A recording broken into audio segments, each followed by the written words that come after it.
ढगफुटीच्या आसमानी संकटाने शेतकऱ्यांसह व्यापारी आणि मजूरही हवालदिल झाले होते। परंतु यामध्ये शेतकऱ्यांचे ज्यावर पोट आहे ते शेतच वाहून गेल्याची परिस्थिती कधी नव्हे ती ओढावली होती। संपूर्णपणे पिकासह खरडून गेली होती। शेतात तळेच असल्याची परिस्थिती निर्माण झाली होती।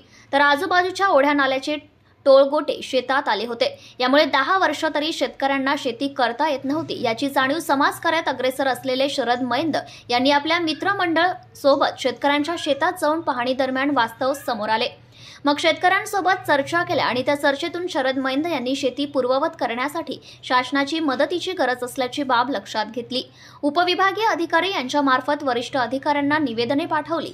परंतु एवढ्यावरच न थांबता माजी खासदार तथा विद्यमान आमदार भावनाताई गवळी यांच्या मदतीने मुख्यमंत्री एकनाथ शिंदे यांना भेटण्याचा योग साधला। शरद मैंद यांच्या नेतृत्वातील शेतकऱ्यांच्या शिष्टमंडळाद्वारे नुकसानीचे वास्तव मुख्यमंत्र्यांना चित्रफितद्वारे दाखवले। शेतकऱ्यांच्या प्रत्यक्ष भावना शिंदे साहेबांनी ऐकून घेतल्या।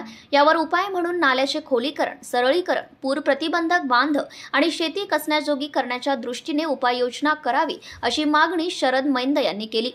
शेतकऱ्यांचे दुःख, त्यांच्या वेदना, त्यांचे कधीही भरून न निघणारे नुकसान याचे वास्तववादी चित्र मैंद यांनी मुख्यमंत्री शिंदे यांच्या लक्षात आणून दिले आणि शेवटी मुख्यमंत्री शिंदे यांनाही शेतकऱ्यांच्या दुःखाची जाणीव झाली आणि क्षणाचाही विलंब न लावता अगदी मध्यरात्री 12 वाजता यवतमाळ जिल्हाधिकारी यांना त्यांनी फोन केला आणि शरद मैंद यांनी घेऊन आलेल्या शेतकऱ्यांच्या शिष्टमंडळांनी मांडलेल्या समस्येवर शासनाच्या योजनेद्वारे त्वरित उपाययोजना करण्याचे निर्देश दिले।